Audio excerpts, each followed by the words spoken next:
낭만서점 특집방송 2회입니다. 안녕하세요. 제주소년 박경환입니다. 네, 안녕하세요. 평론 스나호입니다. 네, 2017년이 밝고요. 정유년 새해에 낭만서점 특집으로 준비한 방송 벌써 두 번째인데요. 네. 첫 번째 방송 또 잘 들으셨는지 모르겠습니다. 장강명 작가님과 또 이영훈 작가님이 출연을 해서 여러 가지 이야기를 나누는데요. 오늘 또 두 번째 주인공 저희가 초대를 했습니다. 네, 그렇습니다. 오늘 이 스튜디오에 모셨지만 저희가 질문지를 준비한 것에 대해서 답변을 달고 계시고요. 저희 나름대로 원래 하던 대로 또 낭만서점을 조금 진행하다가 모시기로 하겠습니다. 예, 저희 특별기획 1회를 듣지 못하신 분들을 위해서 이번에 어떻게 준비를 하게 되는지 다시 한번 말씀드리면 좋을 것 같아요. 네, 낭만서점이 신년을 맞아서 특별 기획을 준비했는데요. 이번 특별 기획은 소설가 장강명의 제작으로 출간되는 전자책 서평집. 특별하죠? 전자책 서평집입니다. 게다가 무료래요. 아하, 네네. 무료로 배포된다는 이거 거죠. 한국 문학사의 획을 긋는 사건까지는 아닙니까? 제목도 독특해요. 장강명 작가의 히트작. 우리 허희 선생님이 또 뒷면에 해설 쓰신 그 작품 한국이 싫어서를 패러디한 제목 같아요. 네. 한국 소설이 좋아서. 네. 이 전자책 서평집 한국 소설이 좋아서를 바탕으로 준비를 했습니다. 예. 저희가 알리고 싶은 소설 또 알리고 싶은 소설가라는 이 제목으로 4부작을 준비한 건데요. 네. 그 작가와 작품을 이 장강명 작가님이 낸 한국 소설이 좋아서에 실린 그 범주 안에서 좀 골랐습니다. 그래서 연애이면도 이 서평집에 실려 있고요. 그렇죠. 지난주에 저희가 했었죠. 그렇죠. 오늘 소개할 탐정이 아닌 두 남자의 밤도 이 서평집에 실려 있습니다. 이 소설은 벌써 인기 소설인지 말이죠. 네. 그 줄임말이 있더군요. 탐정이 아닌 두 남자의 밤, 줄여서 탐두남 내지는 뭐 탐정남 네, 이런 식으로 입에 짝짝 붙는 것 같습니다. 그렇죠. 네. 근데 탐정남이라 그러면 탐정이 아닌 남자들의 밤인데 꼭 탐정인 남자들 같기도 하고요. 예. 네. 디테일하게 들어가 보면 아니라는 걸 알 수 있죠. 예, 하지만 탐정의 역할을 합니다. 네네. 네. 그리고 세 번째, 그러니까 저희가 다음 방송이죠. 다음 방송에서는 김주연 작가님의 육아의 여왕이라는 작품을 하고요.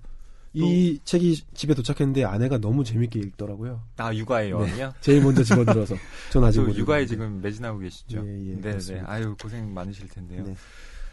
또 그 다음 주 2월 7일에는 임성순 작가님의 문근영은 위험해를 다룰 예정입니다. 네. 궁금해집니다. 제목부터. 네. 오늘 이 최혁곤 작가님의 탐정이 아닌 두 남자의 밤 이야기를 저희가 앞부분에 좀 나누고요. 그다음에 최혁곤 작가님 모시고 작가님에 대한 이야기 또 그 작품을 또 어떻게 쓰시게 됐나 여러 가지 이야기들 나눠보도록 하겠습니다. 책이 가득한 소설을 사랑하는 책방, 이곳은 낭만서점입니다.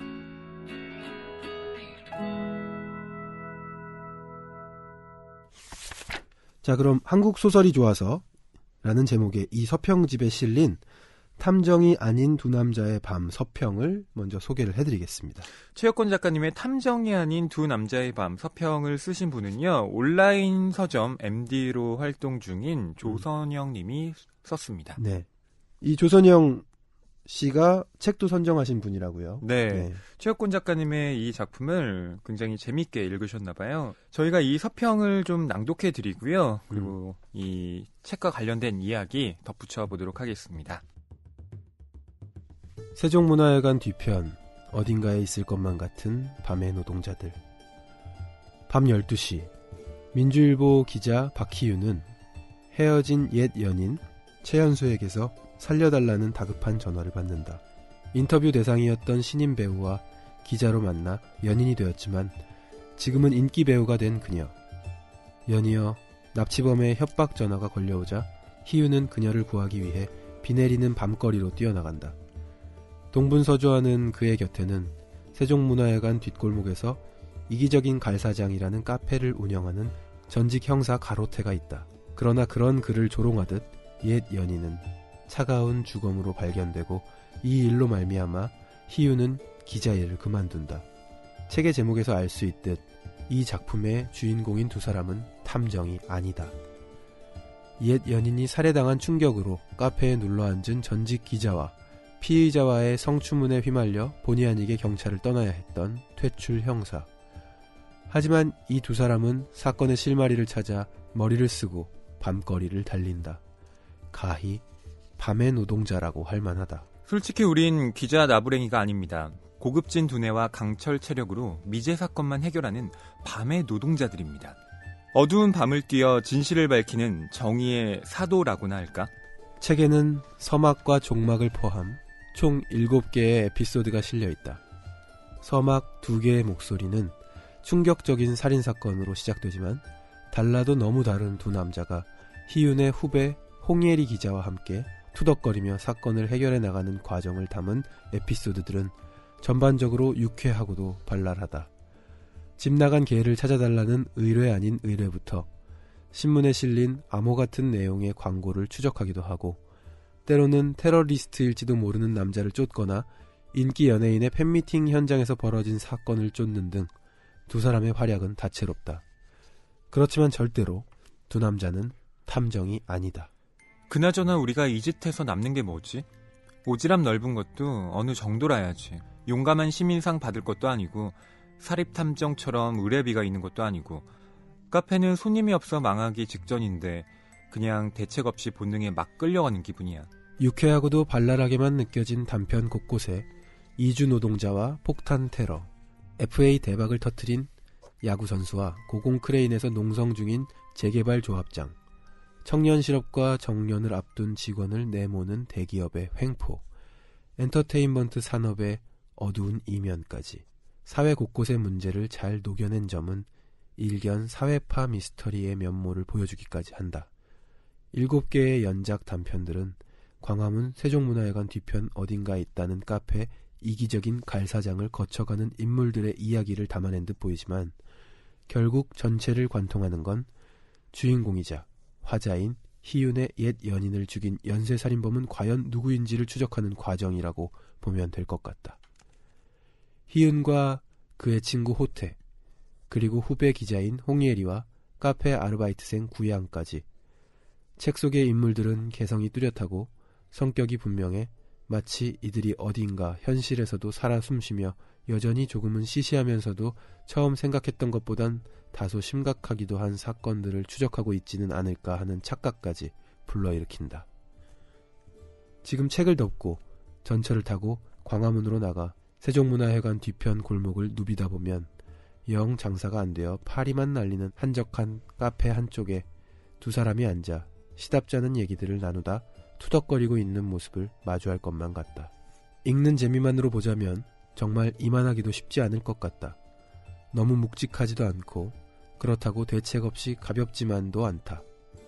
처음 책을 펼쳐들었을 땐 책의 첫머리를 장식하고 있는 서막의 경우 좀 자기적인 듯 어디에선가 본 듯한 느낌이라는 생각도 있었지만 뒤로 갈수록 탐정이 아닌 두 남자의 멋지고 유쾌한 활약에 엄지척하게 되었다. 요즘 들어 몰입도가 높거나 재미있는 책에는 영화 같은, 영화를 보는 듯한 이라는 수식어가 많이 붙는 듯하여 좀 미안하긴 하나 이러한 수식어엔 영화보다 책이 재미없다는 선입견이 들어가 있는 것 같지 않은가. 책을 읽는 내내 이 개성 강한 인물들을 그대로 살려 케이블 채널에서 매주 2편씩 24부작 드라마로 방영해주면 어떨까 하는 생각을 계속했다. 7전 8기 끝에 추리소설 작가가 되었다는 작가께서는 괜찮으시다면 책 말미에서 미제 사건 수사반, 즉 미수반에 끌려가게 된 두 남자와 동작이 전 청장의 뒷이야기도 집필해 주시면 어떨지. 그렇게 되면 시즌2도 당연히 방영할 수 있게 되지 않으려나? 요즘 들어 한국 소설의 지형이 조금씩 변한다는 생각이 든다. 이제 우리 문학에도 지금보다 서사가 강한 작품이 많아져야 한다고 생각하고 개인적으로 이처럼 새로운 가능성은 추리소설 장르에서 나올 것으로 생각하는데 이 책 역시 그런 생각을 들게 해준 작품 중 하나였다. 앞으로도 더욱 많은 추리소설이 한국 문학을 풍성하고도 흥미롭게 해주길 바란다. 네, 조선영 온라인 서점 MD의 글이었습니다. 네. 이게 이렇게 낭독을 하신 분들은 글의 분량이 얼마나 되는지 잘 가늠이 안 되시겠지만 네. 이게 A4 용지 크기로 한쪽 정도 되는 네, 분량입니다. 한쪽이 조금 넘는 분량입니다. 네. 네. 어떠셨어요, 경환 씨? 이 서평 읽으면서 책의 내용 쏙쏙 들어오던가요? 네. 저는 책을 한 중반 정도까지 읽은 상태에서 이 서평을 읽었고요. 만약에 책을 접하지 못한 채로 이 서평을 읽었다면 책에 끌렸을 것 같습니다. 그냥 보셨을 것 같아요. 네, 봤을 것 같아요. 한국에서 이런 또 탐정 소설이 탐정이 아니긴 하지만 예. 그러면서 이제 그쵸. 조선영님이 굉장히 기뻐하시겠는데요. 그럼요. 네, 서평의 기능 중 하나가 어떤 책을 읽을 거냐 말 거냐를 판단하는 데 도움을 주게 하는 거잖아요. 특히 이 부분이요. 세종문화회관 뒤편 골목을 지금이라도 전철을 타고 광화문으로 나가서 누비다 보면 이런 캐릭터들을 만날 것만 같다. 예. 네, 이런 장면 묘사. 우리를 이곳으로 데려다주는 서평, 글들, 문장들. 그렇죠. 그 세종문화회관이 지금 저희가 녹음하고 있는 곳이기도 하잖아요. 그러니까요. 그 뒤편 골목. 이따가 소설 얘기하면서도 얘기하겠지만은 네. 제가 아는 장소가 굉장히 많이 나와요. 장항아이 씨. 네. 거의 매일 지나다니는 데거든요. 네네. 예. 그리고 세종문화회관 광화문 근처에 있는 어느 카페. 그러니까 특정 장소까지 저는 제가 다닌 곳에서 본 카페라든지 이렇게 해서 머릿속에 그림을 그리면서 읽을 수가 있었어요. 그렇죠. 아무래도 본인의 생활과 겹치는 공간이라면 네네. 훨씬 더 이 소설을 읽고 싶다라는 생각이 들지 않을까 싶고요. 그리고 이 조선영님의 이 마지막 부분 네. 보면 이 작품이 영화나 드라마로 좀 만들어졌으면 좋겠다. 그러니까요. 네, 이렇게 얘기를 그럼 하신 저희 거 집 보니까 근처에서 촬영 많이 할 텐데. 저도 사실은 그 생각을 했거든요. 이 작품을 읽고 왜 일본의 히가시노 게이고나 미야베 미유키의 작품들은 뭐 마스모토 세이초의 작품도 그렇고요. 드라마로 많이 만들어지는데 한국에서는 생각보다 추리 드라마는 또 방송을 많이 안 하잖아요. 예. 그래서 이런 작품들이 좀 흥미롭게 좀 재구성이 돼서 드라마나 영화로 만들어진다면 되게 재밌겠다. 정말 재밌을 것 같습니다. 이런 생각을 많이 했습니다. 네. 특히 이 소설은 그렇게 만들어지기에 최적화된 것이 장도 각각 다르게 조금씩 다른 듯 계속 비슷한 에피소드를 가져가고 있는 거잖아요. 그렇죠. 그러니까 저는 이 작품을 보면서 어떤 생각이 들었냐면 명탐정 코난 아시나요?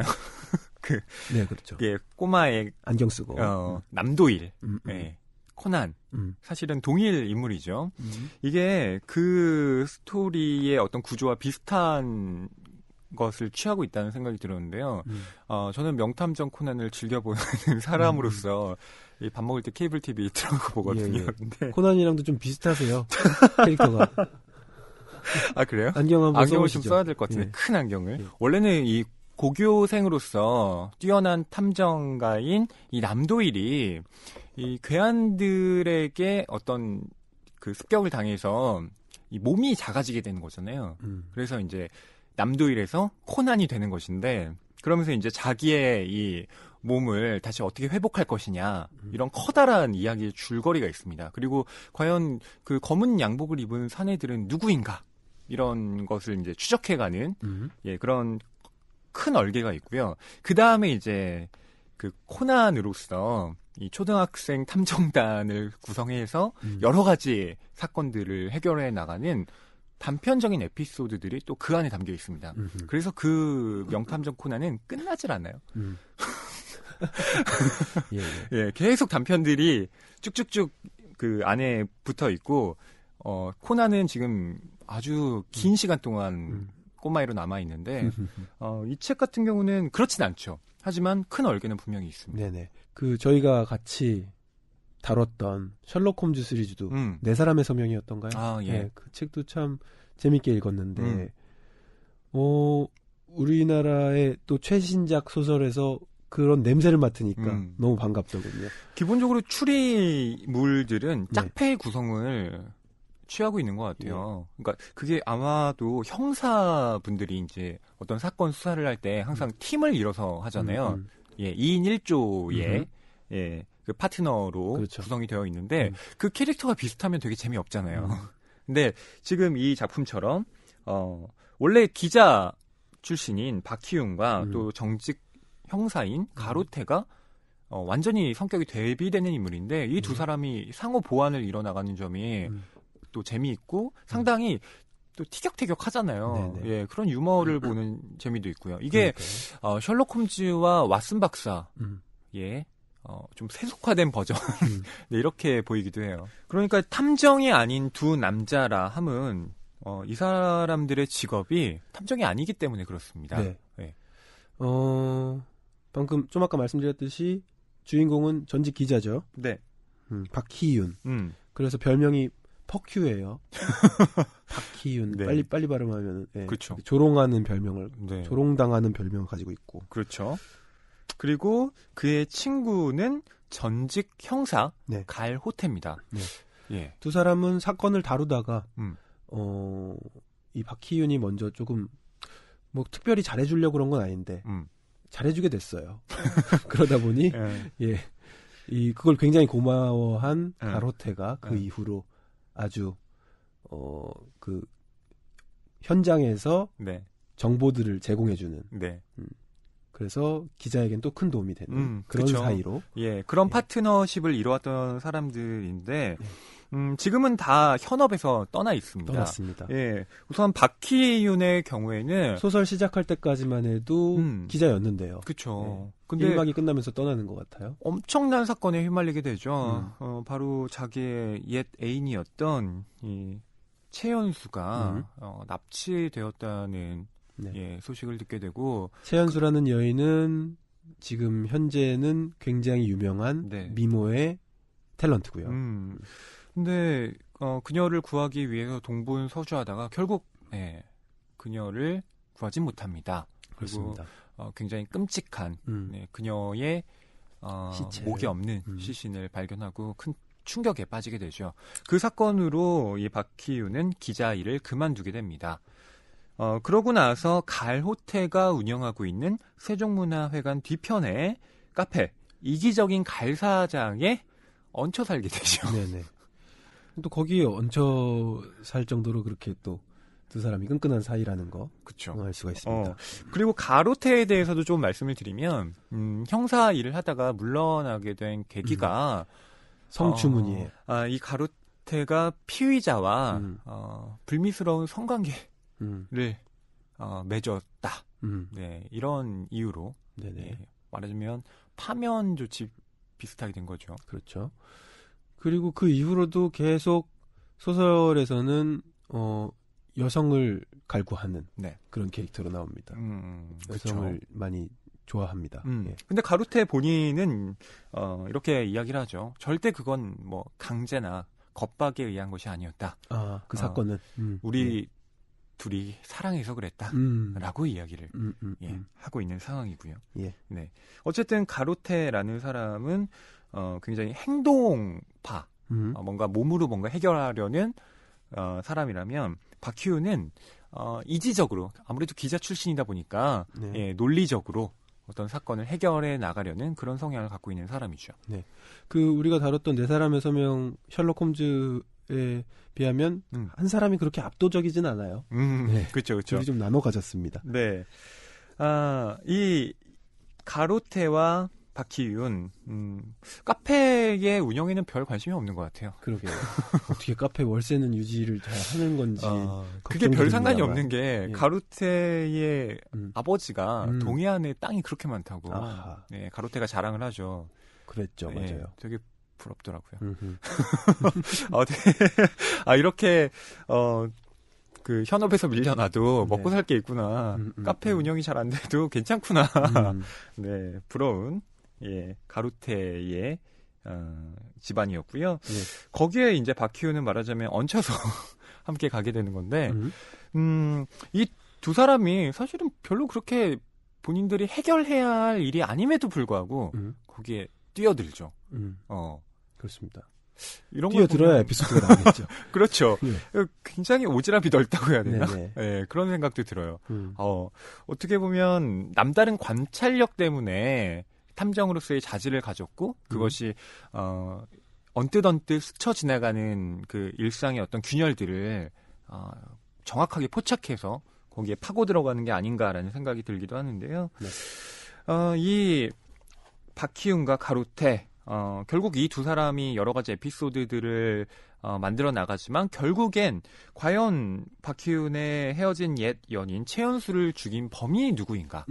여기에 이 책의 포인트는 그러니까요. 또 맞춰져 있습니다. 이러면 안 되는데 그게 너무 궁금해서 제가 실장으로 뛰어넘어갔다는 거예요. 그럼 안 되는데. 이게 네, 여러분은 그러지 마십시오. 추리 소설을 보려면 사실은 그 맨디장은 정말 아껴서 읽어야 되거든요. 예. 그리고 그 범인을 설령 그렇게 아셨다 하더라도 정말 커다란 충격을 받으시려면 그 에피소드를 읽으셔야 돼요. 필요한 것 같더라고요. 예. 왜냐하면 그 에피소드에서 아주 중요한 역할을 하는 그 감초 같은 역할을 하는 바로 그 사람, 그 사람이 예. 그렇군요. 또 범인 X이기 때문에 네. 그렇죠. 여러분들에게 하나의 스포를 전하자면 제가 읽었던 우리 조선영 MD의 이 서평 있잖아요. 예. 서평에 나온 캐릭터들 중에 범인이 있습니다. 어떻게 가로태? 어쨌든 있습니다. 네. 탐정이 아닌 두 남자의 밤, 조선영님의 서평을 저희가 읽어봤지만 만약 경환 씨가 이 책을 읽고 서평을 쓴다라고 하면 어떤 부분을 좀 중점적으로 부각을 하시겠어요? 저는 이 책에서 사건을 풀어나가는 두 사람의 캐릭터가 더 드러나게. 그래서 네. 영상 내지는 뭐 영화계 관계자들이 빨리 캐스팅을 실행에 옮길 수 있게. 그 구미가 당기게. 예, 그런 걸 좀 강조하지 않을까. 캐릭터에 좀 더 중점을 두고 싶다. 그렇죠. 그렇게 생각을 하시는군요. 캐릭터와 사건. 캐릭터와 사건들이 뭐 끔찍한 사건들이긴 하지만 매력 있는 것 같아요. 비가 추적추적 오는 밤. 네. 저는 이 작품이 사회파 미스터리의 구조를 띠고 있다는데 맞아요. 좀 방점을 찍고 싶어요. 그러니까 그냥 살인 사건을 추적해 나가는 것과 그것이 어떤 사회적인 문제와 그 맥락이 닿아 있는 거랑은 굉장히 그 작품이 갖고 있는 폭이 달라지거든요. 그렇죠.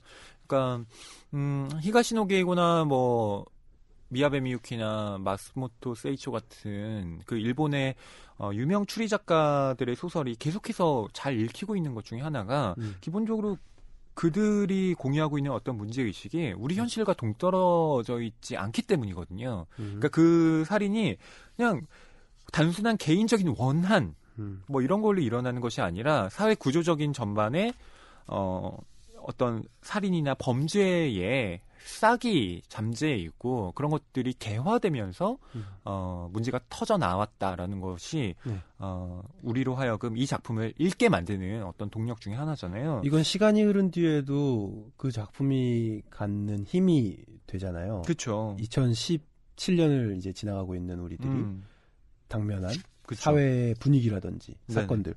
그래서 국정원 개입 사건도 여기 비슷하게 등장하기도 하고 네.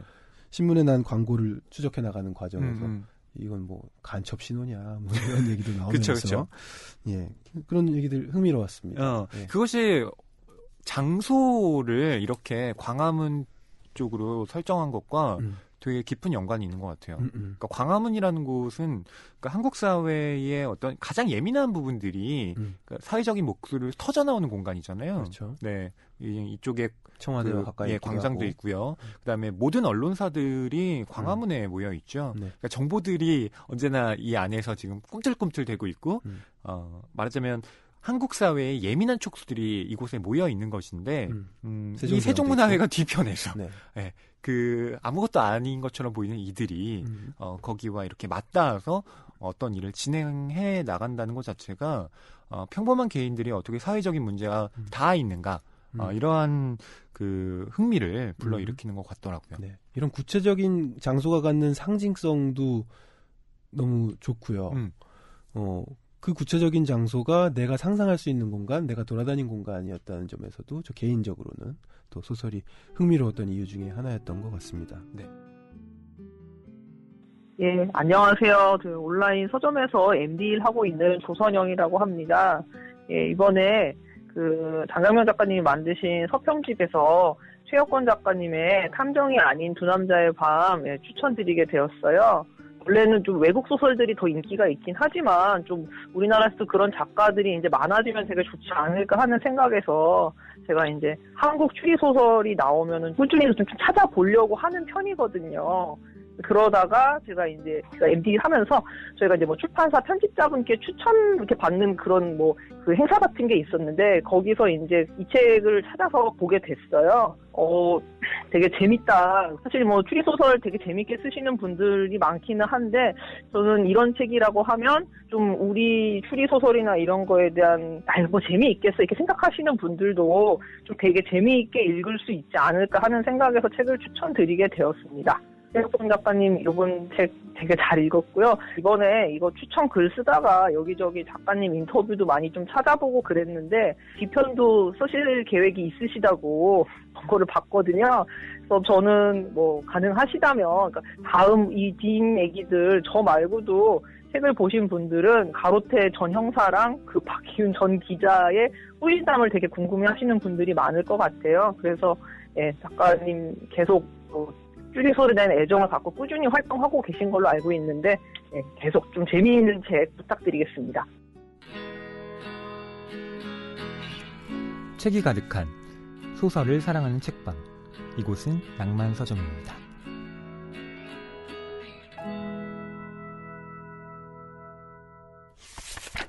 저희 특별기획 방송이 알리고 싶은 소설, 또 알리고 싶은 소설가를 조명하는 시간을 저희가 이제 꾸리고 있는 것인데 네, 특집입니다. 네, 저희가 알리고 싶은 소설 탐정이 아닌 두 남자의 밤에 대해서 간략하게 이야기를 해봤는데 네. 이 작품을 쓴 작가 또 모시고 이야기를 나눠봐야 되겠죠? 네, 과연 그는 누구인가?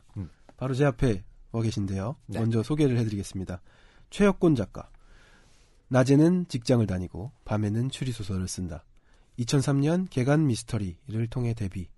장편 B컷, B파일을 출간했으며 한국 추리 스릴러 단편선 1, 2, 3을 기획하고 작품을 실었다. 조선의 명탐정들 같은 역사 교양서도 썼다. 한국 미스터리 작가 모임에서 활동하며 추리 블로그 초이스 미스터리를 운영 중이다.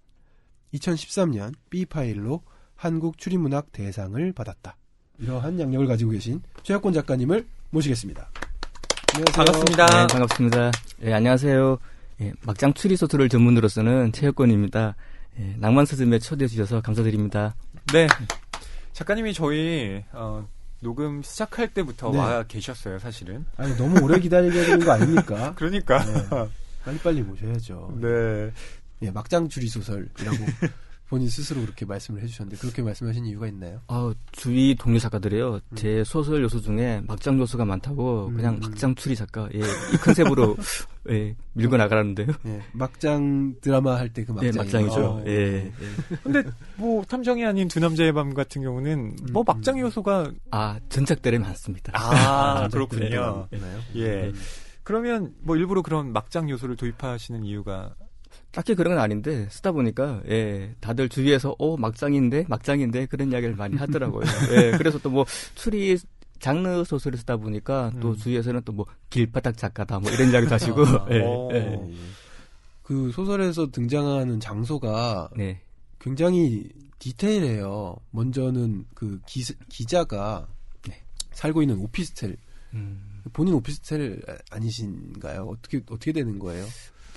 일산에 넣은 오피스텔이죠. 일단 서대문에 오피스텔이 등장하는데. 서대문 오피스텔이죠. 거기 서대문은 그 K 오피스텔인데요. 제가 한때 살짝 살 뻔했던. 그리고 이제 광화문 여기도 제가 직장 생활 이제 이 근처에 사다 보니까 두루두루 편하고 첫 편에 이제 일산이 많이 나오잖아요. 네. 예, 거기서 제가 일산에 한 10년 살았거든요. 아, 예. 저도 일산 토박입니다. 예, 토박에서요. 이제 일산에서 이제 2년마다 전세만 5번 옮겨 다니는 아, 뭐 슬픈 기억이 있는 동네인데. 1년 동안 전세 5번 옮겨 다니면 10년 딱 채우네요. 예, 그렇죠. 아. 예. 그 낮에는 직장을 다니고 밤에는 추리 소설을 쓴다라고 하셨어요. 신문사에서 기자 생활하는데요. 한 20년 정도 했습니다. 뭐 내건 기자라서 이렇게 특별하게 뭐 열심히 돌아다니고 그런 일은 아니고요. 예, 그래서 그래도 이제 신문사에서 얻은 지식들이 예, 추리 창작에 이제 많은 도움이 되긴 하죠. 우리 요 서평집을 그 프로듀스하신 장강명 작가도 기자 출신이시죠? 그렇습니다. 그렇죠. 원래 알고 계셨나요? 기자 시절에 예. 같은 회사 동료라든지 그런 사이는 아니었고. 그렇죠. 예, 같은 회사는 아니고요. 네. 예. 근데 장강명 작가님도 원래는 그 장르 소설, 추리 소설 이런 걸 굉장히 좋아하셔서 그런 작품들을 많이 또 쓰기도 했거든요. 우리 같이 이렇게 낭만사전 꾸려나가는 윤태진 PD도 윤태진 기자로 또 활동하시잖아요. 네. 이 기자들이 다 추리 소설 좋아합니까? 그러게요. 그거 한번 여쭤보고 싶었어요. 그러니까 밤에는 추리 소설을 쓴다고 하셨는데 어떻게 또 이렇게 추리 소설이라는 특정한 장르에 또 몰입을 하게 되셨는지요? 그 추리 소설은 이제 보통 체계적으로 교육받는 데가 없잖아요. 그래서 보면 추리 작가 되시는 분들은 대부분 이제 어릴 때 추리 소설 마니아들, 마니아의 궁극은 또 창작이 아니겠습니까? 그렇죠. 그래서 추리 소설 읽으신 분들이 나이 들어서 추리 소설 한번 써볼까? 뭐 기타 배우면 밴드 하고 싶고, 요리 배우면 식당 열고 싶듯이 정확하죠. 그래서 한 30 넘어서 이제 한번 해볼까? 그렇게 시작을 했는데요. 또 한번 하다 보니까 장편 소설 내보고 싶은 또 욕심이 생기고, 그런 욕심이 이제 차곡차곡 쌓여서, 어렸을 때도 그럼 좀 쓰셨어요? 아니요. 소설을 보면서. 어릴 때는 그냥 읽었죠. 읽기만. 기본적으로 읽는 몸 약한 아이들이 도서관에 앉아서 이제 셜록 홈즈나 아가사 크리스티를 몸 약한 아이였습니까? 몸이 약해서 몸이 약해서 이제 축구나 이제 야구를 할 수 없으면 추리 소설을 읽는 거죠. 옆에 난로 피워놓고. 밤에 근데 이렇게 글을 쓰기가 쉽진 않을 것 같아요. 그러니까 특히 전업으로 활동하는 게 아니라 이렇게 낮에 정말 직장에서 기진맥진하게 일을 하고 돌아와서 글을 쓴다. 어떻게 그런 동력이 생기시나요? 그렇죠. 이게 솔직히 뭐 낮에도 이제 활자를 봐야 되는 그런 직업이라서 밤에 열정하니까요. 열정. 그런데 이제 이게 하고 싶더라고요. 자기가 즐거우면 지치지 않잖아요. 그래서 안 좋은 점이 대신 이제 생산력이 많이 떨어지잖아요. 뭐 책 한 권 내는데 몇 년씩 걸리고 그래도 또 그게 또 차곡차곡 쌓이니까 또 책이 되고 또 주위에서 또 칭찬해 주시고 또 그런 기쁨이죠. 갑자기 공감 확 되네요. 왜요? 제가 낮에는 낭만서점에 많이 있지만 밤에 지금 제주소년 새 앨범을 만들기 위해 지금 주경야음 하고 있거든요. 저는 낮에는 낭만서점 와 있지만 밤에는 또 원고 쓰고 있거든요. 저도 원고를 쓰고 있지만 뭐 다들 그런 생활을 하고 계신 것 같아요. 그러니까 청취자 여러분께서도 본업과 또 독서를 하는 건 어쨌든 본업 외의 일이잖아요. 그런 점에서 다들 어렵게 하지만 좋아서 그렇죠. 그 일을 하고 계신 게 아닌가라는 생각도 드는데요. 그 주변 분들이 추리 작가다 이러면 반응이 어떤지 궁금해요. 한 몇 년 전인가 어떤 시나리오 좀 유명한 시나리오 쓰시는 분이 찾아오셨더라고요. 자기 이제 추리 소설가를 주인공으로 시나리오 이제 써보겠다고 저를 인터뷰를 하신 거예요? 인터뷰를 했는데 보시더니만 그냥 직장인 같으셔가지고 당황하신 거예요. 뭔가 좀 이렇게 근사하고 좀 이렇게 포스가 있고 그래야 되는데 그냥 약간 뭐랄까 일반 아저씨. 저도 제가 이 소설을 읽고 예상한 그 최혁권 작가님과는 오늘 사뭇 달랐어요. 만나서 인사하는데 너무 수줍게 인사하시고 이렇게 하셔가지고. 저는 사실 약간 가로태 이미지 생각하고 왔거든요. 근데 누가 봐도 박희윤의 느낌이. 박희윤 쪽. 저는 박희윤 쪽일 거라고는 예상을 했어요. 왜냐면은 여기 기자에 대한 에피소드도 있고, 본인 오피스텔도 나오고 하니까, 본인의 그 실제 환경을 많이 투영하신 것이 아닐까 했는데, 역시나 일산에 10년 사셨고.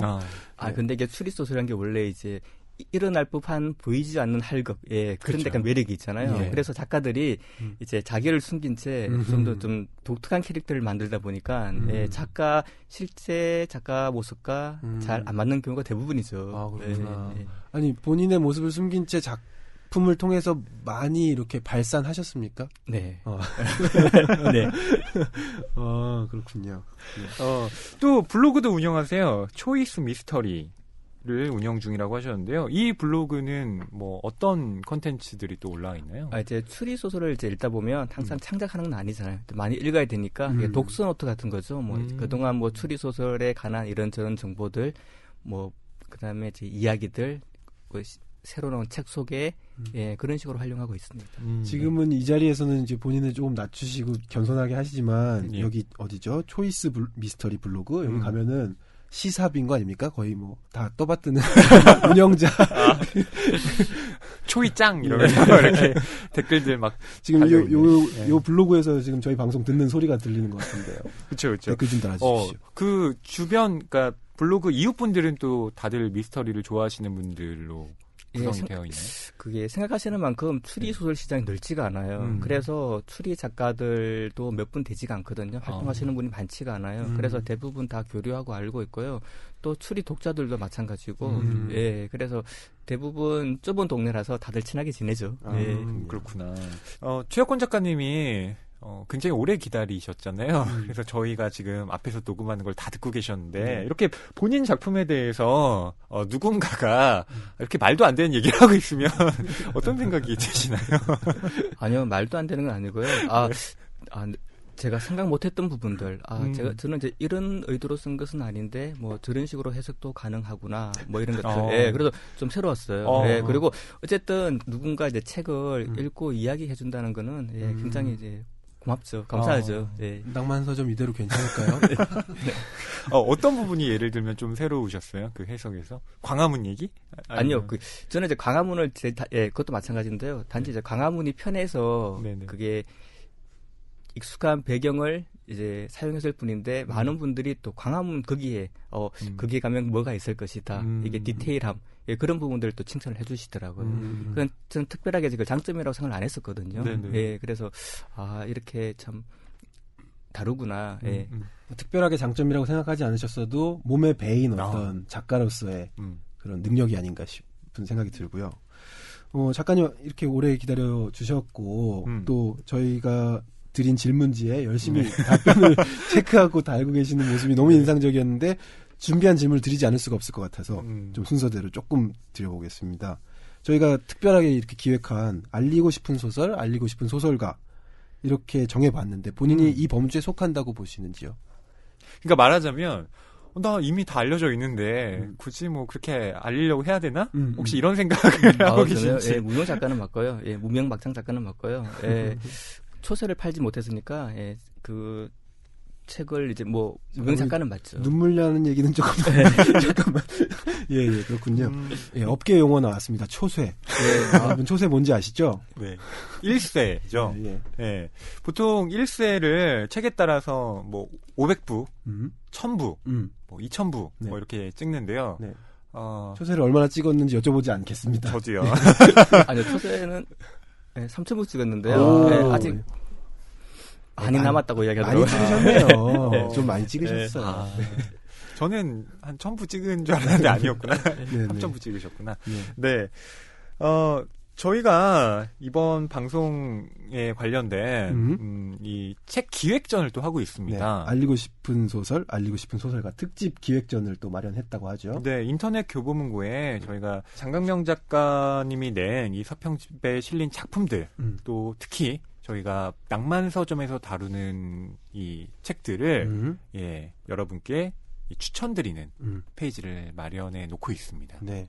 특별 기획인 만큼 이 특별하게 마련된 책들 여러분들이 많이 가서 구경하시면 좋겠고요. 네. 역시 우리는 교보문고 낭만서점이니까요. 그렇죠. 네, 저희는 하나죠. 그리고 작가님이 굉장히 뭔가 애처로운 목소리로 초세를 팔지 못했다라고 하셨는데 이번 기회에 2쇄 찍을 수 있도록 뭐 인쇄소에 준비하라고 얘기해 보시면 되겠습니다. 네. 그렇다면은 이 소설이 왜 상대적으로 덜 주목받았다고 생각하시는 그런 부분이 있나요? 앞서 이제 말씀드렸다시피 이제 장르 소설 시장은 굉장히 한정돼 있어요. 그래서 뭐 우리가 생각하지 저 사람은 그래도 장르 소설에서 좀 유명하지 그래도 이게 책을 사서 읽으시는 분들은 이제 그렇게 많지 않으니까 자기가 이제 마니아 위주로 소설을 이제 읽다 보니까 판매량하고는 작가 지명도랑 판매량하고 이제 같이 연결되지 않는 부분들이 굉장히 많은 거죠. 그렇군요. 이것과 관련돼서 여쭤보고 싶은 것이, 그러니까 장르 문학 시장이라고 하셨는데, 그때 이제 장르 문학이라고 하는 건 이른바 문단 문학 혹은 순수 문학과 대비되는 구분되는 이제 용어로 저희가 보통 쓰잖아요. 근데 추리 소설을 쓰시는 분들도 그냥 그렇게 장르 문학이라는 어떤 용어에 동의를 좀 하고 계신가요? 아니면 좀 반론을 갖고 계신가요? 잠깐 민감한 문제이긴 한데요. 그 보통 반복되는 이야기이긴 하지만 추리 소설을 쓰시는 분들은 보통 자기가 추리 소설을 좋아서 추리 소설을 쓰는 거거든요. 그래서 약간 뭐 B급 문학이라 이렇게 뭐 문단 문학에 대비해서 떨어지는 문학이라 여기에 대한 자기가 뭐 억울하다든가 뭐 아쉽다 그런 생각은 전혀 없는 것 같아요. 그래서 자기가 뭐 그거는 외부의 평가고 나는 이제 내가 좋아서 하는 거니까. 근데 이제 보통 뭐 장르 문학 수준이 좀 떨어진다. 그런 부분들에 대해서 이렇게 그 순수 문학 쪽과 비교해서 그렇게는 별로 생각 안 하시는 것 같아요. 그냥 우리는 우리 거니까 나 이게 좋으니까 저도 마찬가지예요. 저는 아마 그냥 소설가라면 안 됐을 거예요. 그냥 추리 소설이 좋아서 그냥 추리라는 걸 써보려고 했기 때문에 소설가가 된 거지. 그래서 생각하는 것만큼 장르 작가들은 좀 그런 열등감은 없는 것 같더라고요. 아니 제가 이 소설 읽으면서 아까도 말씀드렸지만 셜록 홈즈 생각도 났고 했다는 말씀드렸잖아요. 네. 그게 그 작가가 아서 코난 도일이죠. 엄청나게 똑똑하게 느껴졌거든요. 그 소설을 읽을 때. 굉장히 똑똑하죠. 왜냐하면은 사건 다 꾸려놓고 해결돼 나가는 과정도 우리한테 알려줘 주는 형식으로 하는 거잖아요. 그렇죠. 근데 그 형식이 이제 일단 추리 소설이라 그런지 당연히 똑같으니까. 근데 그런 것들을 해내는 능력이 저는 이 작가님이 너무 똑똑하게 느껴지는 거예요. 스마트하다. 이거를 사건을 만들기도 힘들겠는데 해결 과정은 어떻게 이렇게 해서 이렇게 재밌게 읽으면서 쾌감을 느끼고 와 대박. 이렇게 이거였어? 뭐 이렇게 하는 그런 플롯들을 어떻게 만들어 나가시는지가 이거는 도저히 하라 그래도 누가 숙제로 저한테 내줘도 전 못할 것 같거든요. 그렇죠. 이거 정말 아무나 못하니까 추리 작가 분들이 또 대단하게 느껴지는 물론 것인데. 이제 어렸을 때부터 추리 소설 많이 읽으시고 한 그런 것들이 바탕이 됐겠지만요. 그렇죠. 그런 부분을 체득하고 이제 그걸 알고 있으니까 이게 좀 쉽게 접근할 수 있는 거지. 추리 소설 읽지 않은 상태에서 창작하기는 좀 쉽지 않은 부분들이 있죠.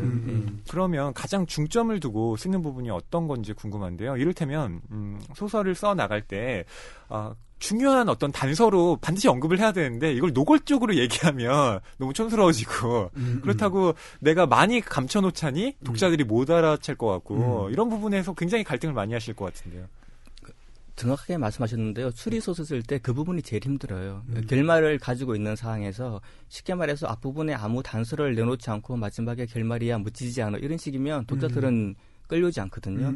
그래서 그 자기가 의도된 결말까지 유도하게끔 앞쪽에 동기라든가 복선 같은 걸 이용해가지고 살금살금 미끼를 잘 던지는 이게 잘 쓰는 추리 작가들은 이걸 굉장히 잘해요. 히가시노 게이고라든가 보면 흘러가듯 중간중간 깔아놓은 그 복선들 그런 부분들이 이제 나중에 하나로 이어져서 이게 사건이 완성이 되는 거죠. 그래서 아마 그 추리 소설가가 유명한 추리 소설가들이 제일 잘하는 게 줄듯 두지 않는 그런 복선에 뿌리는 기술 그런 게 아닐까 생각을 해요. 그러니까 아니 최혁권 작가님께도 충분히 있는 것 같습니다. 그럼요. 저는 그 가장 번박하게 예를 들면 어떤 한 캐릭터의 유독 왼손 쓰는 장면 뭐 이런 거 있잖아요. 그렇죠. 뭐 이렇게 사과를 깎는데 왼손에 칼을 쥐고 뭐 이렇게 깎는다든지 그것이 나중에 범인이 쓴 흉기는 왼손잡이용 칼이었어. 뭐 이러면서 뭔가 연결시키는 그건 굉장히 번박한 수준의 어떤 추리고요. 그런 트릭들은 굉장히 많아요. 왜냐하면 처음 와본 장소인데 문 열자마자 바로 이제 형광등 스위치를 올리는 거예요. 예, 처음 와봤다는 장소인데도 예, 그런 것들. 예, 그렇죠, 그렇죠. 예. 그러니까 그런 걸 언뜻 이렇게 딱 제시해 주는 거. 지금 두 분이 막 얘기해도 좀 정신없어요. 모르겠어요. 추리소설에는 언제나 당할 것 같아요, 저는. 작가님께서는 그러면 이러한 추리적인 능력을 키우는데 가장 도움이 됐던 게 어떤 거였나요? 그러니까 뭐 논리 서적을 많이 보셨나요? 아니면 추리 소설을 좀 많이 보다 보니까 자연스럽게 그런 능력이 길러졌나요? 뭐 중요한 거 이제 관심이죠. 자기가. 예. 그다음에 이제 저는 그 신문이나 방송, 뉴스, 뉴스 많이 보면 많이 알려진 뉴스 말고 뭐 단신 같은 거, 뭐 지방판에만 실릴 법한 아주 작은 단신들 그런 것도 이제 또 확장해서 서울 쪽에서 사건을 키워서 쓸 수도 있고요. 저는 사진을 많이 봐요.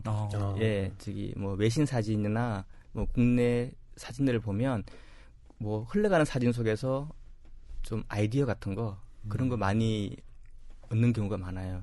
예, 그리고 이제 길거리 다니다가도 사람들. 예. 예를 들자면 봄 되면 그 빌딩 청소 많이 하시잖아요. 네네. 외벽에. 그 충분히 이제 외벽 청소하다가 뭐 건물 안에 어떤 장면을 목격할 수도 있는 것이고 예, 이런 것들 그런 것들을 이제 꼼꼼히 메모해놨다가 하나하나 잘 결합을 해보면 좀 적당한 캐릭터와 또 적당한 이야기들이 만들어지는 거죠. 와, 지금 말씀하신 것만으로도 사건 하나 만들 수 있을 것 같은. 야, 그렇군요. 그렇죠. 근데 저는 오히려 옛날에 뭐 아가사 크리스티나 아서 코난 도일이 이 추리 소설을 썼을 때보다 요즘에 추리 소설을 쓰는 게 더 힘들지 않을까? 이런 생각도 들었는데요. 왜 그러냐면 옛날에는 사실 그 셜록 홈즈를 예로 든다면 이 셜록 홈즈라는 사람은 말하자면 그 영국의 그 지방에서 일어나는 어떤 일들을 굉장히 잘 알고 있잖아요. 그러니까 뭐 세계 자체가 좁으니까 런던만 꿰고 있으면 이 흙이 어떤 흙이고 이 마차의 바퀴 자국이 뭐고 이런 거 다 알 수 있잖아요. 축축하군. 그러니까 조금만 연구해 되는 거죠. 근데 요즘에는 정말 어마어마하게 뭐 세계인들이 왔다 갔다 하고 뭐 그런 걸 꿰 수가 없는 상황일 뿐더러 또 CCTV라는 게 있잖아요. 아하. 웬만하면 CCTV 다 나온다? 이렇게 처리될 수 있는 것들이 너무 많아서 여기에서 다 그걸 이렇게 비껴 나가면서 뭔가 이야기를 만들기에 쉽지 않겠다. 그런 매체의 발달이 오히려 추리 소설을 만드는데 역기능으로 작용할 수도 있겠다. 이런 생각도 드는데요. 현대 추리물 속에는 굉장히 힘든 상황이에요. 말씀하신 뭐 CCTV 이런 것들 세계 3대 뭐 추리 소설 중에 하나가 뭐라고 이야기는 못 하겠지만요. 그 작품도 CCTV만 있으면 바로 해결되는 사건이거든요. 근데 그게 몇십 년 전에 나왔으니까. 야, 작가가 시대를 잘 타고났네요. 예, 근데 지금 뭐 CCTV라든가 이게 뭐 스마트폰, 위치 추적 다 가능하니까요. 그도 이제 추리 작가들은 그런 걸 또 감안하고 써야 되거든요. 아파트에 갔는데 딱 CCTV가 고장이 났네? 이러면 이야기가 안 되는 거잖아요. 네. 그래서 현대물 창작이 좀 힘들죠. 그래서 픽션 쪽으로도 많이 쓰시고요. 그리고 이제 또 요즘 뜨는 6, 70년대 경찰 제도는 갖춰져 있으되 아직까지 과학기술은 좀 떨어지는 그때를 배경으로 또 쓰시기도 하고 그런 분위기가 있더라고요. 그렇군요. 그 봉준호 감독의 영화 살인의 추억도 역시 그 당시에 정말 CCTV나 뭐 이런 것들이 잘 갖춰져 있었다면 요즘에는 차량에도 카메라가 달려 있어서 그렇죠, 블랙박스가 있죠. 그냥 세워져 있으면 다 촬영이 되잖아요. 내 차 안에 변호사. 아니 그게 단지 자기 사고가 실을 그 어떤 이렇게 알리바이를 증명하기 위한 용도로 쓰이는 것뿐만 아니라 그 주변에 어떤 일이 일어나는지도 다 기록이 되니까 어마어마한 사건의 중요한 참고 자료가 될 것 같아요. 그래서 추리소설 이런 이야기가 있어요. 추리소설 결말을 과학적 기술에 의존한 트릭을 만들지 마라. 10년 뒤면 무용지물이다. 맞아요. 제가 처음으로 이제 습작한 단편이 결말이 이제 위치 추적에 관한 거예요. 그래서 어떤 선배가 그러는 거예요. 야, 그 당시 위치 추적이 처음 나왔거든요. 야, 이게 처음엔 지금은 그럴듯해 보이지만 10년 뒤에 보면 너무 후져 그러는 거예요. 10몇 년이 지났죠. 지금 보면 그 소설 보지도 못하겠는 거예요. 너무 촌스러워서. 뭐 알파고가 나온 이 시대에. 그렇죠. 그래서 결국은 추리 소설은 이렇게 사람의 범죄의 동기, 그런 부분들에 초점을 맞춰서 창작을 하면 불멸의 이제 명작이 되는 거죠. 그렇군요. 그래서 이 탐두남의 7막에서 이제 그랬구나. 네. 아직은 차마 스포를 얘기하지 그러니까요. 못해서 더 이상 나가면 안 될 것 같습니다. 그렇게 얘기를 하셨는데요. 그 탐정이 아닌 두 남자의 밤에 쓴 작가의 말에 대해서도 좀 이야기를 해보면 어떨까 싶어요. 작가님께서 그동안 주로 무거운 스릴러물을 써오다가 이번에는 캐릭터 중심의 여러 추리 장르 혼합을 시도했다라고 쓰셨는데요. 작가님 표현으로는 본격 사회파 코지 미스터리 스릴러의 짬뽕이라고. 코지 미스터리라면 뭔가요? 추리 소설에도 이제 다양한 또 하위 장르들이 있어요. 네. 예를 들면 뭐 우리가 생각하는 미스터리, 또 스릴러, 하드보일드, 그다음에 코지라는 거는 약간 잔인하지 않으면서 가벼운 추리 소설, 뭐 동네 개를 뭐 코믹 소설, 그런 것들을 이야기하는데. 잔인하던데. 거기서 보면 이렇게 잃어버린 개 찾는 그런 이야기들이 약간 코지, 일상 미스터리라고 할 수 있는 거죠. 그렇군요. 그러면서 동시에 이주노동자, 청년실업, 도심 재개발 같은 사회 문제들도 살짝 건드려보고 싶었다라고 했는데 살짝 건드린 것 같지는 않아요. 작가의 말을 쓰신 나름대로 그 의미가 굉장히 강하게 저한테는 다가왔습니다. 그래서 저는 이 소설이 좋았거든요. 단순히 살인을 어떤 도구적으로 이용하는 것이 아니라 그런 개연성들을 지금 일어나고 있는 이 시대와 관련지어서 설명하신 부분이 저한테는 좋았다라고 생각이 드는데. 이런 말이 있어요. 이렇게 추리 소설이 발전한 나라는 민주주의 국가다. 이제 뭐 보면 추리 소설 뭐 미국, 영국, 프랑스, 독일, 그다음에 양대 강국이라고 할 수 있는 일본, 그다음에 요즘은 뭐 북유럽, 또 아이슬란드까지 작가들 작품까지 많이 들어오는 상황이잖아요. 근데 이제 추리 소설이 왜 그런 이야기 나오냐 그러면 추리 소설이란 게 원래 사법제도, 경찰제도 관련이 있어요. 그렇죠. 그러니까 우리가 이제 조선 시대에 뭐 수령이 범인을 마을에 살인 사건이 일어나서 범인을 잡았는데 증거가 없는 거예요. 그러면 전년을 입을 열 때까지 매우 쳐라. 이러면 추리 소설이 안 되는 거잖아요. 그래서 그렇죠. 이제 객관성, 법을 집행함에 있어서 그래서 경찰 사법 제도가 발전한, 쉽게 해서 민주주의 국가에서는 추리 소설들이 좀 일찍이 발전을 했고요. 또 하나는 이제 좀 살만한 나라 사람들. 그게 무슨 말이냐면 추리 소설이 이제 원래 오락문학인데 먹고 살만한데 밤에 할 일이 없는 거예요. 그래서 밤에 나와가지고 카페에서 서로 퀴즈를 내고 맞추고. 그러니까 이제 이런 트릭이라든가 추리 서사가 발전을 하는 거예요. 근데 이제 요즘은 중국 소설도 이제 슬슬 우리나라에 들어오기 시작하는데요. 우리나라 추리 소설은 아직 좀 발전이 더디죠. 약간 민주주의 국가인가 좀 생각을 해봐야 되는. 그러네요. 진짜 무슨 중국 추리 소설 들어본 적 없는 것 같네요. 북한 추리 소설도 못 들어봤고. 그 추리 소설이 말하자면 영국에서 개화됐다는 것도 굉장히 상징적으로 생각해 볼 만하지 않을까 싶은데요. 아시다시피 영국이 산업혁명을 제일 먼저 이룬 자본주의 국가의 선두 주자였죠. 그런 점에서 자본이 응집되고 그리고 도시가 발전한다는 것. 이것이 말하자면 범죄가 일어나기에, 근대적인 범죄가 일어나기에 어떤 최적화된 공간을 또 만들어내는 거기도 하잖아요. 그렇죠. 그런 배경적인 요소도 있을 수 있습니다. 네. 그러니까 옛날에는 지방에 누가 어디 살고 이런 거 다 알고, 심지어 숟가락 개수도 다 안다고 하는데, 그런 상황에서는 어떤 범죄가 일어나기는 쉽지 않잖아요. 설령 일어난다고 해도 범인이 누군지 한 번에 다 알고. 근데 도시는 어쨌든 불특정 다수의 사람들이 모여들고, 거기에서 여러 가지 사건들이 얽히면서 만들어내는 이런 파장들. 그런 점에서 아까 말씀하신 그런 민주주의 국가라는 것과 이 자본주의라는 것이 결국 굉장히 맞붙어 있다라는 생각이 들기도 하는데요. 그런데 한편으로는 그런 뭐랄까요, 법과 원칙을 적용하는 그런 것과 상반되게 이 탐두남도 마찬가지로 기존 경찰 체제에서 해결을 못 해가지고 거기서 잘려서 나온 사람들이 해결한다든지 그런 경우가 또 많이 있는 것 같아요. 그걸 더 한 걸음 더 나가서 추리소설이 해결하고 있는 거라고 봐야 될까요? 예, 이건 캐릭터성의 문제고요. 뭐 경찰이 해결하든지, 뭐 캐릭터가 주인공이 해결하든지, 어쨌든 사건이 이제 해결된다는 게 중요한 거고, 제가 봤을 때는 이게 뭐 사회 문제 이런 것도 단순히 이제 추리 소설이 그냥 단순히 범인이 누구냐, 예, 그런 걸 떠나서 사회 문제를 우리 흔히 사이파 추리 소설 그러잖아요. 네. 사이파 그러잖아요. 예, 사이파라는 것도 이제 일본 마스모토 세이초란 사람이 이제 일본이 추리소설을 받아들여서 고유에 만든 일본식의 추리소설인데 동기를 중시하거든요. 그래서 이제 추리소설도 단순히 범인 잡기 떠나서 어떤 사회 문제에 대해서 관여하고 해결책도 제시하고 그런 식의 복합적인 추리소설 안에서의 뭐 장르 융합 이런 것들이 좀 중요하지 않나 그런 생각을 해봅니다. 예. 자, 오늘 저희는 이렇게 탐정이 아닌 두 남자의 밤 원래 낭만서점 패턴대로라면은 저희가 본문 낭독도 해드리고 했을 텐데 오늘은 거의 서평만 낭독해드렸어요. 네. 오늘 저희가 소개해드린 서평 본인 작품에 대한 이 서평을 어떻게 좀 생각하십니까? 저는 특히 처음에 읽었을 때요. 이 부분이 참 마음에 들어요. 이제 우리 문학에도 지금보다 서사가 강한 작품이 많아져야 한다고 생각한다. 그다음에 두 번째는 24부작 드라마.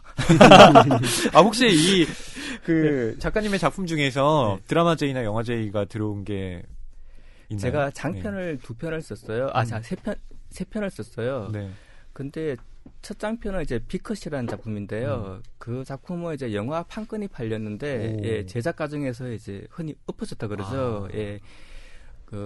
엎어졌고요. 두 번째 작품이 이제 비파일이라는 작품이에요. 여기는 이제 조선족 은행원이 주인공입니다. 이 작품은 원래 영화 판권이 팔려가지고요. 지금 시나리오 작업 중입니다. 그래서 제가 책은 많이 못 팔았는데요.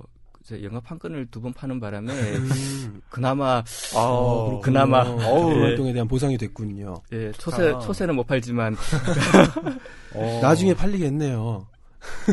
초세 아니면 전부 다 팔리겠네요. 예, 어쨌든 특히 그러니까 영화 쪽에 계신 분들이 이 추리 소설이라든가 그러니까 이른바 문단문학에서 다루지 않는 작품들에 굉장히 관심을 많이 기울이고 계신 것 같더라고요. 그게 장르 소설 이제 쓰시는 분들이 의도적으로 좀 약간 영상화 쉽게 좀 그렇게 쓰려고 노력하시는 부분들도 있고요. 여기에 뭐 호불호는 갈리긴 하지만 그리고 이제 두 번째는 이제 아무래도 추리 소설 자체가 이제 이야기의 문학이잖아요. 예, 그래서 이야기 중심이다 보니까 그 영상화하기는 좀 쉬운 장점이 있긴 하죠. 책 뒤에 해설을 쓴 김봉석 평론가가 이런 말을 했네요. 현대 탐정에게 필요한 것은 혼자 모든 것을 처리하는 두뇌와 체력이 아니라 수많은 정보에 접근할 수 있는 능력이 최우선이다. 이 말에 동의를 하십니까? 절반은 동의하고요. 절반은 동의하지 않은데요.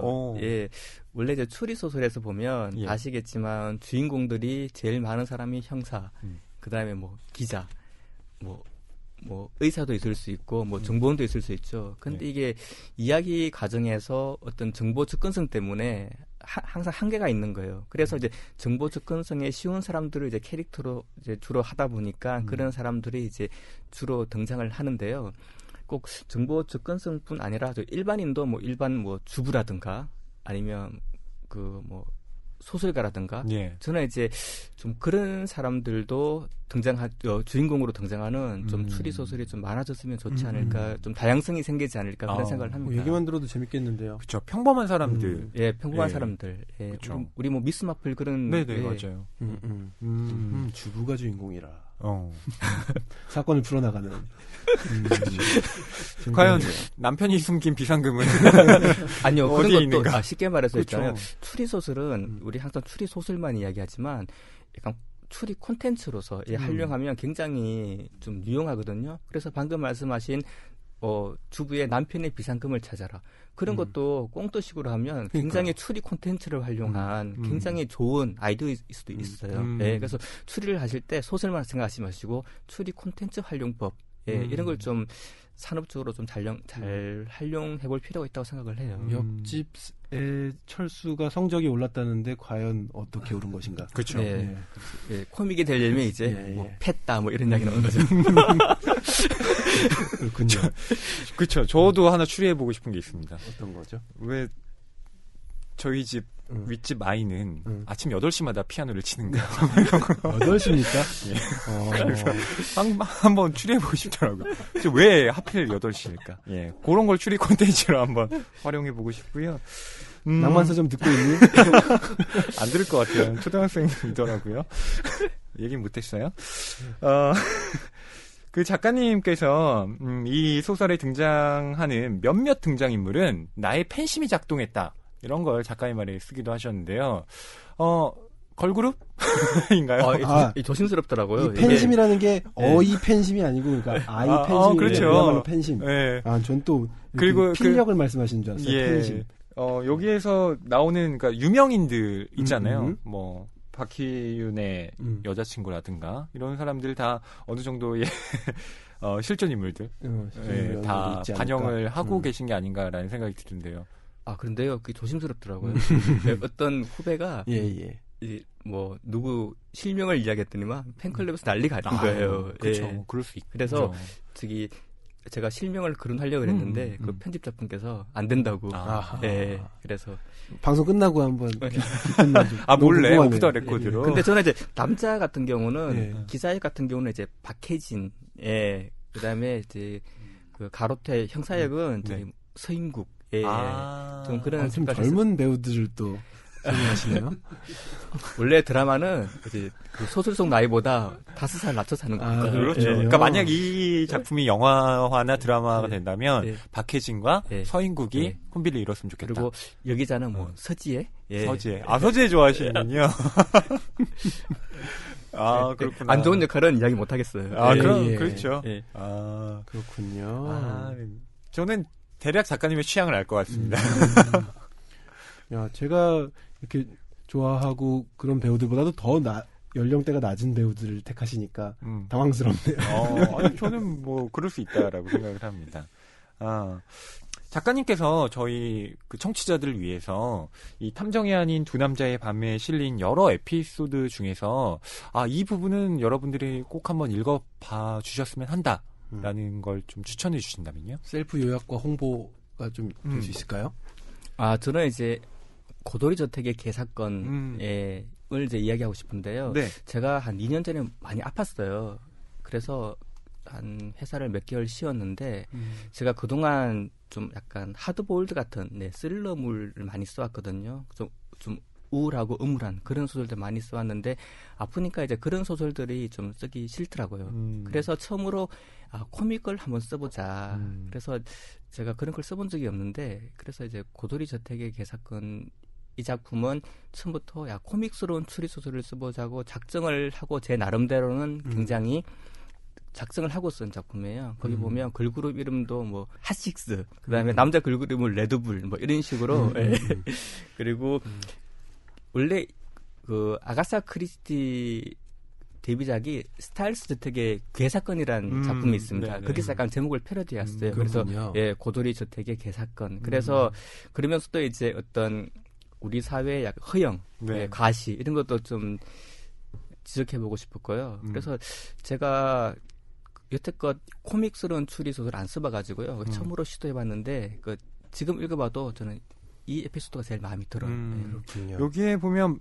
그 핫식스 레드불도 그렇지만 상당히 언어 유희를 하셨어요. 이 고돌이 저택 개사건이라고 하셨는데 이 고돌이가 높을 고자에 길도자에 마을리자 한자 표기가 되어 있는데 근데 저는 이것이 자연스럽게 화투의 그 고돌이가 생각나더라고요. 그래서 어떻게 자연스럽게 뭔가 도박 뭐 이런 느낌의 어떤 내기 이런 것도 생각이 나고요. 약간 그런 이제 발음 같은 거 그런까지 좀 신경을 많이 썼어요. 디테일한 부분까지. 그렇죠. 네. 그렇군요. 이 작품의 줄거리를 잠깐 이야기를 해드린다면 이 고돌이 저택은 그 동자기 그 청장이 거주하고 있는 집이죠. 이제 경찰청장을 은퇴하고 지금은 이 지방에 내려와서 살고 있는데요. 가로태에게 연락을 취합니다. 좀 내려와 봐라.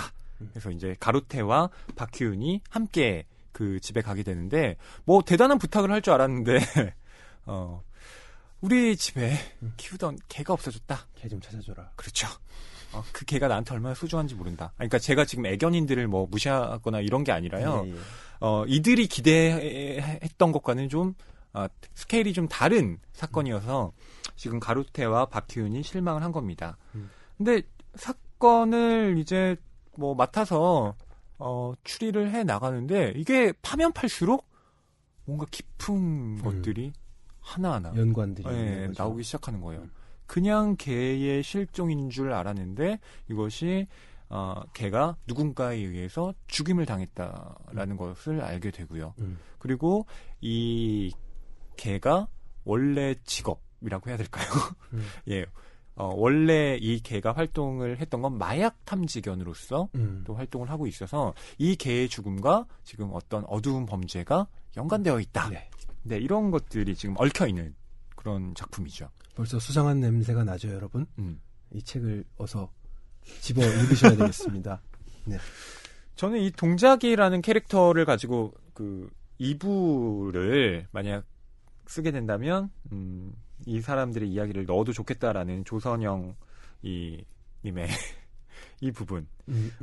만약 2부를 쓰신다면 정말 이들을 주축으로 한 이야기가 될까요? 네, 2부 조금씩 작업을 하고 있는데요. 예, 그래서 동작이 경험을 사람들이 좀 또 이런 캐릭터 좋아하시더라고요. 예, 그래서 좀 한 팀이죠. 예, 미제 사건 수사반 해서 동작이 경감이 중심이 되는 2부 기대됩니다. 그렇구나.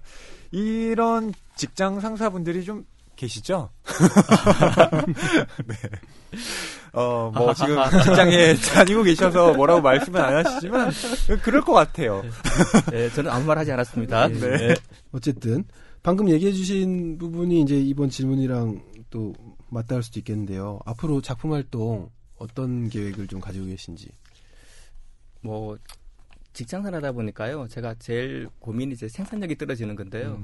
일단 작년에 책을 못 내가지고요. 올해 이제 하나 준비하는 게 이제 스포츠 미스터리. 작년이라면은 2015년 말씀하시는 2016년이요. 16년. 예, 작년에 책을 내지 못해서 올해 이제 스포츠 미스터리에 좀 약간 스포츠와 이제 미스터리 소설과 결합된 그런 소설을 하나 쓰고 있거든요. 예, 그걸 준비 중이고요. 그 다음에 이제 탐정남 2. 예, 이것도 조금 같이 작업을 하고 있습니다. 그리고 이제 기회가 닿으면 제가 딸이 이제 원래 8살이 됐어요. 예, 그래서 아빠가 이제 추리 작가라는 걸 아는 거예요, 이제. 예, 또 어린이용 추리도 있더라고요, 추리물도. 그래서, 딸에게 들려주고 싶은 추리 동화 같은 거 한번 써보면 어떨까. 그거 좋은데요. 예, 그래서. 동력이 되겠네요. 예, 그래서 제가 약속을 했죠. 너의 이름으로, 너의 이름을 주인공으로 추리 동화를 써주마. 예. 이걸 한번 도전해보고 싶어요. 예. 관계는 다르지만 앨리스의 그 동력이랑 비슷한데요. 그러게요. 저는 그 세 작품 다 기대가 되는데요. 스포츠 미스터리는 여기에 실려있는 이 목숨 걸고 베이스볼. 네, 예, 그런 성격이지 않을까. 처음에 한번 되게, 스포츠에 관한 것도 이제 제가 에피소드를 하나 만들어 보니까 충분히 되겠더라고요. 예, 저도 흥미롭더라고요, 이 부분.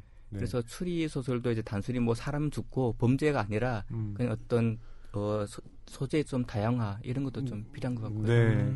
이 목숨 걸고 베이스볼 같은 경우는 그 프로야구 선수들, 특히 FA로 대박난 이 선수들이 이제 살인과 연관된, 그러면서도 그 약물 투여라든가 이러한 스포츠계의 민감한 부분들이 굉장히 잘 얽혀 있어서요. 제가 이제 그 부분을 이제 회사의 야구 담당 기자한테 물어봤어요. 야, 이게 현실적으로 가능하냐 그러니까 칭찬해 주더라고. 잘 썼다고. 그렇죠.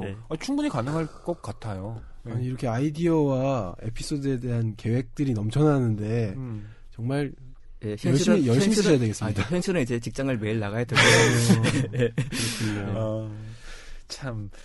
그리고 그 두 번째의 탐정남 2, 이 새롭게 결성된 이들 미수반이 어떤 사건을 해결할지 저는 정말 나오면 기대됩니다. 구매해서 보도록 하겠습니다. 이 편은 초세팔 수 있는 건가요? 아, 그럼요. 그럼요. 팔아야죠. 네. 네, 제가 한 권 기여해 드리겠습니다. 네. 그리고 세 번째 그 추리 동화라고 하면 저는 그런 게 떠오르더라고요. 개를 훔치는 완벽한 방법이라는 그 영화가 그렇게 재밌다면서요? 네, 영화가 있는데요. 못 봤는데. 저도 그게 어떻게 보면 추리 콘텐츠 중 하나라고 생각을 하거든요. 저는 어릴 때 학권문고에서 빌려 읽은 독일 작가가 쓴 이름이 정확히 에밀 탐정이라고 있어요. 네. 예, 잘 모르실 수도 있는데 저는 그 책을 이제 초등학교 때 학권문고에서 빌려 읽고 이렇게 재밌는 소설이 있구나. 그래서 추리란 장르에 처음으로 눈을 떴어요. 예, 지금 보면 너무 유치한데, 예, 너무 이제 애들용이라서요. 네. 근데 그 당시로는 초등학교 학생 눈에는, 그래서, 그때부터 저도 모르게, 추리 작가가 돼야 되겠구나, 그런 생각이 들더라고요. 그래서 추리 동화 같은 경우는 많기는 한데 또 다양하지 않으니까 또 국내 대부분 외국에서 많이 들어오고 하니까요. 국내에서도 좀 추리 동화 이쪽 분야도 좀 한번 개척해 볼 만하지 않을까. 예. 부모님들에게 이제 홍보하기도 좋잖아요. 그렇죠. 추리력 향상. 맞아요. 그렇죠. 그러니까 어떤 살인이라든가 이런 굉장히 과격한 요소만 좀 빼고 충분히 다르게 다듬을 수 있으니까요. 그럼요. 네, 네. 저는 작가님께 마지막으로 이런 질문을 좀 드리고 싶은데요. 제가 아까 애니메이션 명탐정 코난 얘기도 들고요. 셜록 홈즈 얘기도 들고 사실 한국인들에게 이런 추리 문화, 추리 애니메이션 이런 것들이 낯설지 않거든요. 또 아이들이 많이 좋아하고 어렸을 때부터 그런 것들을 많이 보고 또 많이 듣고 이러면서 잘하는 것 같기도 합니다. 그런데 그런 것들이 성장해 나가면서 점점점 잘 보지 않게 되고 어느 순간 그 어렸을 때 생겼던 추리물에 대한 굉장한 흥미가 성인으로 이어지지 않는 이상한 현상이 있더라고요. 예, 그런 점에 있어서 한국의 어떤 추리 이런 시장, 한국의 추리 소설이 좀 많이 저변이 확대되려면 좀 어떻게 해야 될까? 작가님께서는 어떤 좀 보관을 갖고 계신지 좀 여쭤보고 싶더라고요.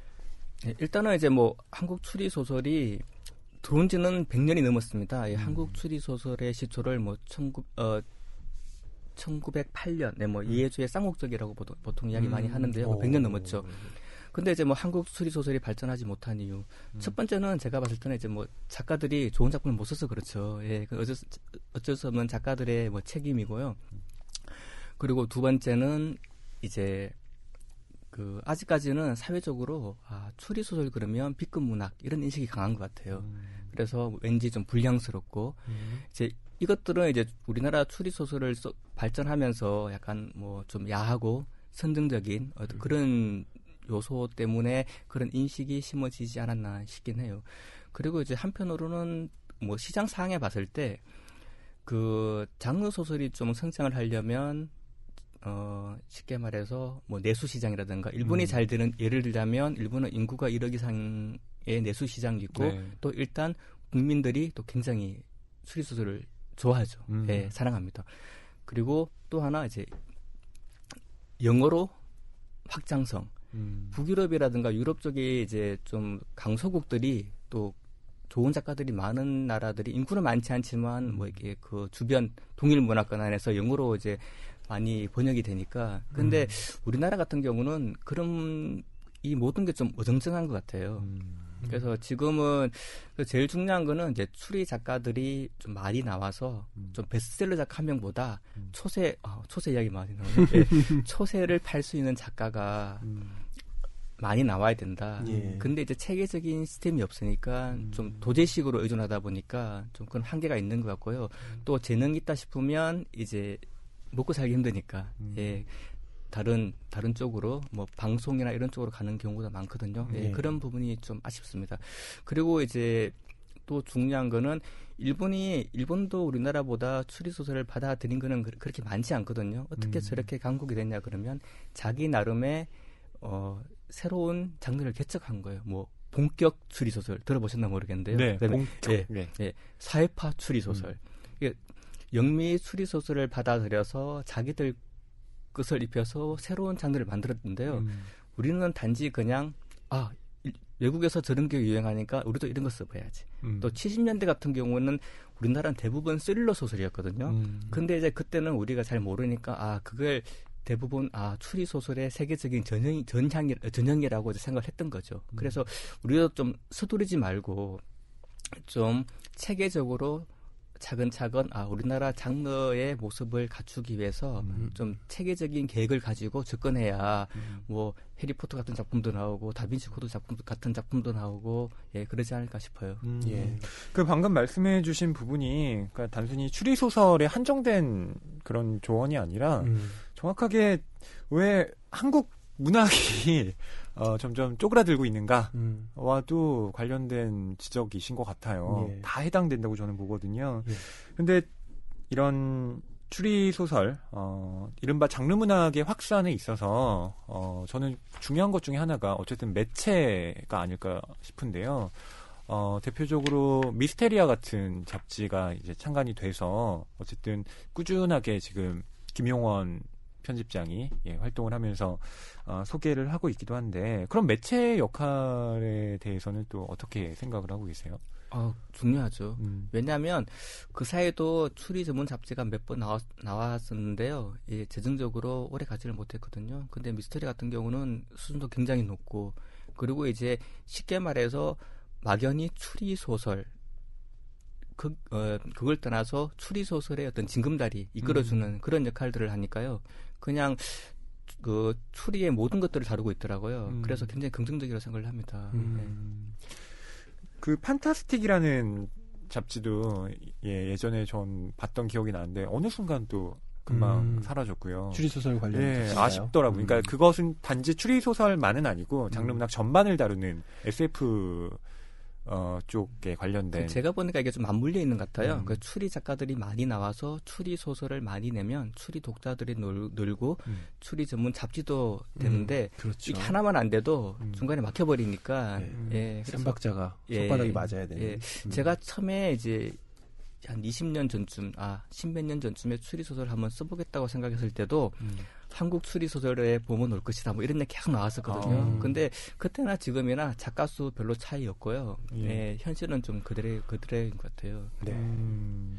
그런데 한편으로는 그 추리적인 요소를 도입해서 쓰는 소설들은 굉장히 많아진 것 같더라고요. 이를테면 요즘 한국에서 많은 사랑을 받고 있는 정유정 작가의 작품 같은 경우도 7년의 밤이 많은 사람들에게 사랑을 받았잖아요. 근데 그걸 가만히 보면 추리 소설의 기법들을 굉장히 많이 사용하고 있거든요. 그러니까 그런 점에 있어서 추리 소설과 추리적인 요소를 도입한 어떤 소설들, 그 사이에 어떤 독자들과의 접점의 가능성이 있지 않을까라는 생각도 드는데요. 그 기존에 보면 뭐 추리 문학이 이쪽 끝에 있다면 약간 뭐 기술적이고 기계적인 그런 느낌 많이 나잖아요. 그리고 뭐 순수 문학. 근데 보면 또 그런 추리 서사를 이용한 그런 소설들이 많이 나옴으로써 또 서로 이해를 돕는 이게 기존에 추리 소설만 좋아하던 사람들도 진짜 고급 문학인데도 이렇게 추리 소설을 이용해서 잘 쓸 수가 있구나. 서로 장점이 될 수 있다고 생각을 합니다. 자, 오늘 이렇게 탐정이 아닌 두 남자의 밤 작가 최혁곤님을 모시고 대담도 나눠봤습니다. 오늘 낭만서점에 출연하셨던 소감 짧게 얘기해 주실 수 있을까요? 저는 이제 추리소설이 이제 이런 자리 처음이에요. 추리소설을 많이 내도 이렇게 어디 나와서 이렇게 추리소설 이야기 들려주세요. 처음이거든요. 그래서 좀 신선한 경험이었어요. 그래서 저뿐 아니라 다른 또 꼭 추리뿐 아니라 장르 소설, 뭐 SF, 뭐 판타지 유명 작가분들도 낭만서점에 많이 오셔서 그분들 이야기도 한번 들어보셨으면 하는 그런 마음입니다. 한국 추리소설 많이 사랑해 주시고요. 저도 이제 열심히 하겠습니다. 감사합니다. 감사합니다. 저는 저희 방송 기획 주제 다시 한번 말씀드리면 알리고 싶은 소설, 알리고 싶은 소설가 최혁곤님 여러분께서 많이 알아봐 주시고 또 많이 읽어주셔서 영화 판권뿐만 아니라 1세를 넘겨서 1세를 받을 수 있는 그런 작가로 여러분 많이 주목해 주시면 감사하겠습니다. 네, 오늘 이렇게 낭만서점 특집 방송 두 번째로 탐정이 아닌 두 남자의 밤, 최혁곤 작가님을 모시고 이야기 나눠봤습니다. 저희는 다음 주에 다른 작품으로 다시 돌아올게요. 감사합니다.